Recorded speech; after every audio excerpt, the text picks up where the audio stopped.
Évasion fiscale, optimisation, paradis fiscaux, Panama Papers, affaires Cahuzac, HSBC ou UBS, des GAFA qui ne paient pas d'impôts ou qui n'en payent presque nulle part. Ces affaires, elles font régulièrement la une de l'actualité. On les dénonce, on fait des lois pour essayer d'enrayer le phénomène, mais on passe généralement assez peu de temps à creuser le sujet. Et ce temps, aujourd'hui, nous allons le prendre avec vous, Sylvie Matelli. Bonjour. Bonjour. Vous êtes directrice adjointe de l'IRIS. Vous co-signez ce livre avec Carole Gomez, qui est également chercheuse à l'IRIS. Ce livre, donc, Argent sale, à qui profite le crime.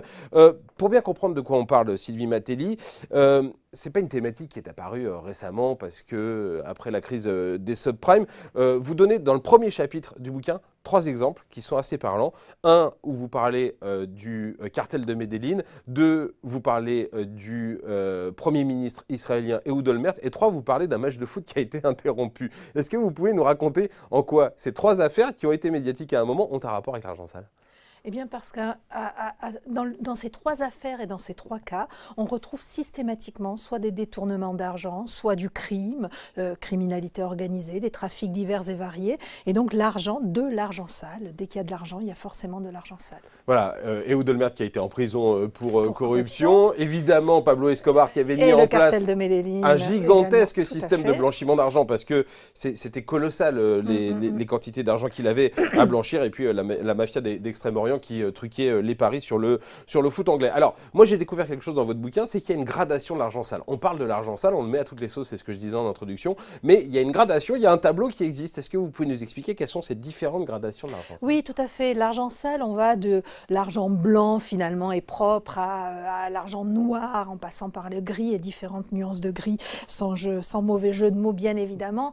Il est clair et net qu'il y a plusieurs niveaux d'argent sale. C'est pas tout à fait la même chose de faire du trafic de drogue et d'essayer de blanchir de l'argent avec des crimes et du sang derrière cet argent qu'on pourrait presque qualifier d'argent rouge, et d'essayer de faire de l'évasion fiscale telle qu'elle est pratiquée par certains dans les paradis fiscaux. Donc on n'est pas tout à fait dans le même degré de gravité. Ce qu'on a quand même essayé de montrer dans notre ouvrage, c'est que pour autant ça ne dédouane rien, c'est que tout est lié. C'est que les paradis fiscaux abritent aussi aujourd'hui l'argent des criminels et des trafiquants de drogue. Si vous avez regardé, on la cite à plusieurs reprises dans notre ouvrage, si vous avez regardé la série Narcos à la télévision ces derniers temps, tout à fait, vous apercevez qu'il est beaucoup plus facile de protéger son argent dans les années 90 que dans le cas du cartel de Medellín, que dans les années 70-80 où les trafiquants sont obligés d'enterrer leur valise d'argent, il y en a la moitié qui pourrit. Et tout ça pourquoi ? Parce qu'il y a de l'évasion fiscale et qu'il y a des paradis fiscaux. Alors, est-ce que le phénomène il s'est accéléré un peu grâce à la mondialisation, beaucoup grâce à l'informatisation, parce que vous le disiez, avant il y avait des billets de banque,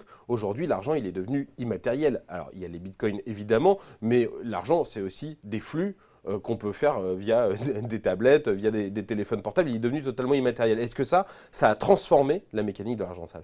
Alors, bien évidemment, pour autant, il y a des relations de cause à effet dans les deux sens. C'est-à-dire, la mondialisation, c'est toujours plus d'argent, donc a fortiori toujours plus d'argent sale. Il n'y a aucune raison dans un monde global, les gens soient devenus plus vertueux. Donc, il y a plus d'opportunités, donc forcément plus d'argent sale. Il y a à la fois plus d'opportunités parce que, comme vous le dites très bien, il y a des moyens techniques qui permettent plus facilement de transférer de l'argent, parce qu'il y a des échanges qui sont plus fréquents, plus nombreux, plus faciles, de fait, dans cette mondialisation. À côté de ça, vous avez aussi une prise de conscience, vous avez aussi les ONG, un certain nombre d'organisations non gouvernementales qui se sont emparées du problème. Il y a une médiatisation qui est plus forte. On l'a vu là aussi. Tout à fait. On l'a vu là aussi avec l'apparition des premiers scandales médiatisés à la fin des années 60. Et puis aujourd'hui, via les réseaux sociaux, avec quasiment quotidiennement des scandales liés à l'argent sale. Néanmoins, on a quand même l'impression qu'on est un peu ambivalent sur cette question. Alors, il y a évidemment l'argent criminel qui est un sujet, et je pense que tout le monde est d'accord là-dessus. Et puis, il y a ce qu'on peut appeler l'évasion fiscale, l'optimisation fiscale. Certains sont scandalisés du fait que Apple, que Starbucks, que de grandes entreprises comme ça cherchent à optimiser l'impôt qu'ils paient. Résultat des courses, ils n'en payent presque nulle part, mais quasiment pas. Mais on continue quand même à acheter leurs produits et à aller boire un café chez Starbucks ou à acheter un iPhone. Est-ce que là-dessus, il n'y a pas une espèce d'ambivalence et que finalement, on a une partie citoyen, une partie consommateur, on est scindé en deux? Oui, tout à fait. C'est intéressant ce que vous dites et on retrouve la même chose dans les choix politiques et les politiques publiques qui sont menées pour lutter contre l'argent sale et qui sont fortement décriées d'ailleurs par les consommateurs que nous sommes et qui sont citoyens à certains moments et consommateurs à d'autres. Effectivement. Alors il faut bien se rendre compte également, et on le voit dans tous les scandales d'évasion fiscale, les Paradise Papers et autres, il faut bien se rendre compte que derrière une optimisation fiscale, il y a toujours, à un moment donné ou à un autre, une évasion fiscale. Donc de quelque chose de légal, l'optimisation et la volonté d'optimiser son impôt, on passe très rapidement à de l'évasion et il y a toujours des choses qui sont répréhensibles dans ces optimisations. Donc on passe à quelque chose qui s'arrange avec la loi sans être totalement illégal, à quelque chose qui devient un délit et qui devient illégal. Tout à fait. On retrouve toujours derrière l'optimisation de l'évasion et derrière l'évasion, vous retrouvez ensuite du blanchiment et évidemment de la criminalité. Alors, il y a une vraie question, c'est combien d'argent sale existe dans le monde? Combien représente l'évasion fiscale? Moi, il y a quelque chose qui m'a toujours fasciné depuis le temps que je fais ce métier, c'est qu'on arrive à chiffrer quelque chose qui, par essence, est caché. Comment on arrive à estimer, on dit que c'est 1000 milliards, 2000 milliards, 3000 milliards, enfin on donne n'importe quel chiffre, comment on arrive à estimer exactement la quantité d'argent sale qui circule dans le monde? Alors, on n'y arrive pas vraiment. Il y a quelques techniques pour essayer de percevoir, d'évaluer. C'est de l'approximation, tout à fait. Vous avez parlé à juste titre d'évasion fiscale. Il y a un récent bouquin d'un économiste français qui a estimé à 8% l'évasion fiscale avec une technique qui est très crédible en réalité, mais il le reconnaît lui-même, qui cache un certain nombre de choses malgré tout, ou qui ne peut pas mesurer un certain nombre de choses. C'est très compliqué à évaluer. On a tout entendu du 2000 milliards au 3000 milliards, voire même beaucoup plus. Je crois que ça regroupe tellement d'éléments que c'est très compliqué à chiffrer. Sylvie Matelli, on l'a dit, les consciences sont en train de changer vis-à-vis de ces pratiques-là. Il y a eu une pression énorme sur la Suisse qui a dû lever son secret bancaire à la suite de l'affaire HSBC. Il y a eu tout ce qui a concerné le Panama avec les Panama Papers. Et là aussi, une pression internationale qui s'est faite sur le Panama pour qu'il change ses pratiques. Néanmoins, on a l'impression que c'est une goutte d'eau dans un océan. Est-ce que aujourd'hui, il y a une vraie volonté internationale de mettre fin à ces pratiques et une espèce de consensus qui fera qu'à un moment ou à un autre, on y arrivera?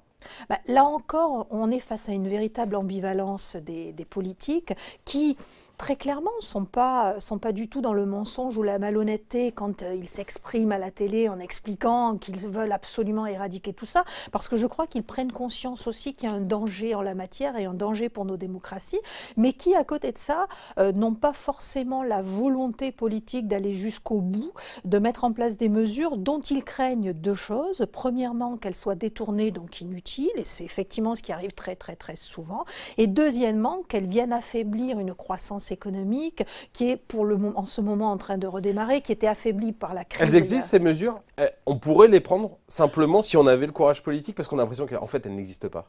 Alors, oui et non. Elles existent au sens où on sait ce qu'il faut faire. Les listes tant décriées de paradis fiscaux, par exemple, ne sont pas une mauvaise mesure, à condition d'y mettre réellement les pays dans lesquels il y a de l'évasion fiscale. Elles existent, mais la seule limite que l'on trouve à ça, c'est qu'aujourd'hui, on est face à un phénomène global qui va très très vite, comme la mondialisation d'ailleurs, et que les seules mesures qui pourraient fonctionner seraient des mesures globales qui relèveraient d'une volonté politique globale. Vous comprenez qu'une fois que j'ai dit tout ça, on est très très très loin du compte. On peut spoiler ou pas à qui profite le crime en 5 secondes? Oui, à qui profite le crime? Il profite à tous ceux qui ont beaucoup d'argent. D'accord. Voilà, merci beaucoup. C'est un bouquin passionnant, très didactique, pas très compliqué pour les gens qui ne connaîtraient pas les arcanes de tout ça. Et en tout cas, on apprend plein de choses. Argent sale, à qui profite le crime? Sylvie Matelli, Carole Gomez, et c'est aux éditions Erol. Merci beaucoup d'être venu aujourd'hui sur le plateau de Boursorama.